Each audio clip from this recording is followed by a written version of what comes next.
اور صرف یہی نہیں،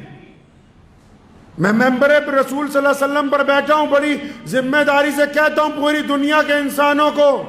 کہ کسی مسلمان کا موبائل پکڑ لو، ہو سکتا ہے وہ گنہگار ہو، اس میں 2-4 گندی فلمیں آپ کو مل جائیں، لیکن یہ ممکن نہیں ہوگا کہ کسی مسلمان کے موبائل میں اپنے کسی دوسرے مذہب والے دوست کے مذہب کے خلاف، کسی دوسرے مذہب کے لوگوں کے خلاف، کسی دوسرے مذہب کے رہنماؤں کے خلاف کسی گروپ میں کوئی میسج مل جائے، کیونکہ ہمارے نبی نے ہمیں یہ تربیت دی نہیں، کھلی چھوٹ ہے، جب مرضی آ کے ہمارا موبائل کھول کے دیکھو، اگر کسی قوم کے خلاف کوئی میسج مل جائے تو پھر یا تو ہم تمہارے اسلام اس کے بارے میں کیا کہتا ہے؟ پیارے محمد صلی اللہ تعالی علیہ وسلم کی حیات مبارکہ، صحابہ کرام کا عمل، وہ ہمیں کیا تربیت دیتا ہے کہ ہم اس کا استعمال کیسے کریں، کس طرح اس کو چلائیں، کس بات کی تمیز رکھیں کہ کیا ہم لوگوں کے ساتھ شیئر کریں، کیا نہ کریں۔ ایسا ممکن نہیں ہے کہ جس طرح دشمن نے ایک کہاوت بنائی کہ عشق اور جنگ میں سب جائز ہے، لیکن اسلام نے کہا نہیں، نہ عشق میں سب کچھ جائز ہے، نہ جنگ میں سب کچھ جائز ہے۔ جو چیزیں حرام ہیں، جو چیزیں غلط ہیں، اور جو چیزیں انسانوں کی نگاہ میں بری ہیں، جو سماجک ویوستھا میں اچھی نہیں ہیں، آپ عشق اور جنگ کا نام دے کے ان کو اچھا نہیں کہہ سکتے ہیں۔ آپ عشق کا نام دے کے کسی بیٹی کے ساتھ زنا نہیں کر سکتے، آپ جنگ کا بہانہ بنا کے کسی کے بچوں کا قتل نہیں کر سکتے۔ یہ یہودیوں نے فکرہ بنایا کہ عشق اور جنگ میں سب جائز ہے۔ سلطان صلاح الدین ایوبی رحمۃ اللہ علیہ نے فرمایا بالکل غلط،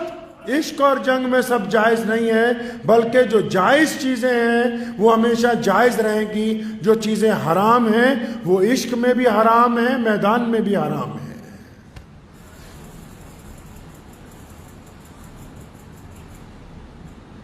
سارا دن لوگ آج کل سوشل میڈیا کے ذریعے کوئی گند پروس رہا ہے، کوئی جھوٹ پروس رہا ہے، کوئی اچھائی کی بات کر رہا ہے۔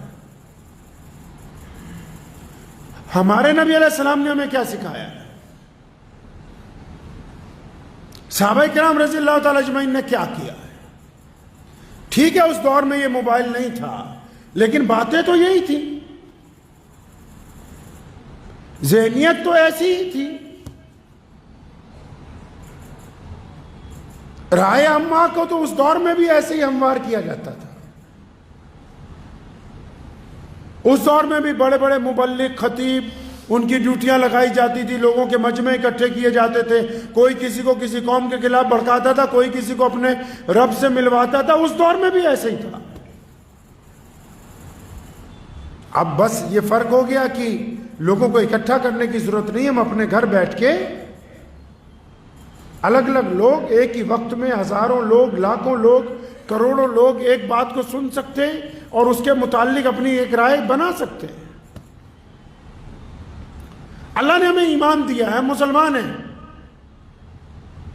ہمارے دین نے کہا کہ سب جائز نہیں۔ ایسا ممکن نہیں ہے کہ کوئی اگر اسلام کو گالی دے تو ہم ان کے مذہب کو گالی دیں، ایسا نہیں۔ ایسا ممکن نہیں کہ کوئی آپ کی ذات پر تنقید کرے، آپ بھی اس کی ذات پر تنقید کریں۔ ہمارے پیارے پیغمبر صلی اللہ علیہ وسلم نے فرمایا، ان کا حکم ہے کہ ہم کسی کی برائی کرنے نہیں چاہ رہے، ہم اپنے دین کی بات کریں، ہم کسی کے پروڈکٹ کو خراب بتانے نہیں چاہ رہے، ہم اپنے پروڈکٹ کی بات کریں گے کہ ہم کیا بہتر بنا سکتے ہیں۔ صحابہ کرام رضی اللہ تعالیٰ اجمعین مکے کی گلیوں میں چلتے پھرتے، سیدنا بلال رضی اللہ تعالیٰ، سیدنا عمار بن یاسر رضی اللہ تعالیٰ، سیدنا حبیب بن زید رضی اللہ تعالیٰ، یہ ان لوگوں کے بعد نام بتا رہا ہوں جو مکہ مکرمہ میں غلام ہیں، جو سیدنا ابو بکر ہیں، سیدنا حضرت مولا علی رضی اللہ تعالیٰ کرم اللہ وجہ ہیں، اور سیدنا عمر بن خطاب ہیں، ان کے آگے تو کوئی دم نہیں مارتا ہے، ان کے آگے نہیں کوئی بولتا ہے۔ لیکن جو غریب ہیں اور اس وقت لوگوں کی نگاہ میں غلام ہیں، تو جو گلی محلوں میں چلتے ہیں تو کوئی پتھر مارتا ہے، کوئی بات نہیں، لیکن کوئی نعوذ باللہ ان کو پکڑ کے اللہ کے پیارے نبی صلی اللہ علیہ وسلم کی شان میں بری بات کہتے ہیں۔ مثال کے طور پہ آپ کے واٹس ایپ پہ میسج آ گیا کہ فلاں آدمی نے فلاں ملک میں نعوذ باللہ روضہ مبارک کا ڈیمو بنا کے یہ کیا، ہم کیا کرتے ہیں؟ ہم اس کو 50 گروپوں میں ڈالتے ہیں، 500 دوستوں کو بھیجتے ہیں کہ جلدی جلدی فارورڈ کرو، یہ دیکھو اسلام کے خلاف کیا کہہ رہا ہے، کیا کہہ رہا ہے۔ اور جب صحابہ کرام رضی اللہ تعالیٰ اجمعین کو نعوذ باللہ حضور صلی اللہ علیہ وسلم کے خلاف کوئی بات کہی گئی تو انہوں نے کیا کیا؟ جب طاقت نہیں تھی ان کے پاس اس وقت کہ وہ موقع پہ ان کو جواب دیتے، سامنے سے ظلم ہو رہا تھا، تانے مارے جا رہے تھے اور بے ادبی کی کوشش کی جا رہی تھی، تو پھر انہوں نے کیا کیا؟ جب اس تانے کو سن لیا، اس بے ادبی کو لفظ کو سن لیا، اس جگہ سے آ گئے اور پھر اپنے دوستوں میں پہنچے، اپنی مجلس میں آئے، حضور صلی اللہ علیہ وسلم کے پاس پہنچے، بڑے صحابہ کے پاس پہنچے، لیکن وہاں پہنچ کے بھی وہ برے لفظ اپنی زبان سے ادا نہیں کیے، بلکہ ان لفظوں کو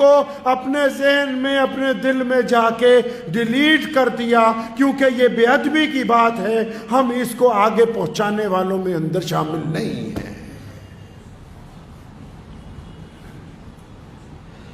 اگر کوئی بات سماج کے خلاف ہے،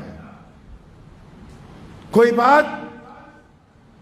دین کے خلاف ہے، کوئی بات پیارے پیغمبر حضرت محمد رسول اللہ کے خلاف آ رہی، تو ہم نے کیا کرنا ہے؟ ہم نے کیا کرنا ہے کہ اس کو دوسروں کو نہیں بھیجنا ہے، اس کی رپورٹ کرنی ہے آن لائن، اور اس میسج کو، اس پیغام کو اپنے موبائل میں سے ڈیلیٹ کر دینا ہے، کیونکہ ہمارے مذہب نے ہمیں یہ تعلیم دی ہے کہ ہم گندگی کو پھیلاتے نہیں ہیں، بلکہ اس کو وہیں پر ختم کر کے اس ذکر کو ہمیشہ کے لیے چھوڑ دیتے ہیں۔ اور صرف یہی نہیں، میں ممبر رسول صلی اللہ علیہ وسلم پر بیٹھا ہوں، بڑی ذمہ داری سے کہتا ہوں پوری دنیا کے انسانوں کو کہ کسی مسلمان کا موبائل پکڑ لو، ہو سکتا ہے وہ گنہگار ہو، اس میں 2-4 گندی فلمیں آپ کو مل جائیں، لیکن یہ ممکن نہیں ہوگا کہ کسی مسلمان کے موبائل میں اپنے کسی دوسرے مذہب والے دوست کے مذہب کے خلاف، کسی دوسرے مذہب کے لوگوں کے خلاف، کسی دوسرے مذہب کے رہنماؤں کے خلاف کسی گروپ میں کوئی میسج مل جائے، کیونکہ ہمارے نبی نے ہمیں یہ تربیت دی نہیں، کھلی چھوٹ ہے، جب مرضی آ کے ہمارا موبائل کھول کے دیکھو، اگر کسی قوم کے خلاف کوئی میسج مل جائے تو پھر یا تو ہم تمہارے غلام بن جائیں گے، اگر تمہارا میسج موبائل کھول لیا جائے تو گندگی سے لبریز ہے، جس میں دھڑا دھڑ دوسری قوموں کے خلاف میسج بھرے پڑے ہیں۔ ہمارے رسول کریم نے ہمیں یہ تربیت دی نہیں ہے۔ یہ میں چھوٹی بات نہیں کہہ رہا ہوں، اور بڑی ذمہ داری سے کہتا ہوں، کیونکہ جو نیشنل میڈیا والے مسلمانوں کے خلاف پرچار کر رہے ہیں، بڑی ذمہ داری سے کہتا ہوں، اٹھاؤ کسی بھی مسلمان کا موبائل۔ ہمارے دین نے نہیں سکھایا کہ ہم کسی اور دین کی بے عزتی کرنے والے ہوں، ہمارے دین نے یہ نہیں سکھایا کہ ہم کسی اور رہنما کی بے عزتی کرنے والے ہوں۔ یہ جھوٹ بولنے کا فن صرف تمہارے پاس ہے، ہمارے رسول کریم صلی اللہ علیہ وسلم نے یہ فن نہیں ہمیں سکھایا ہے۔ تو موبائل کا استعمال کیسے کرنا ہے؟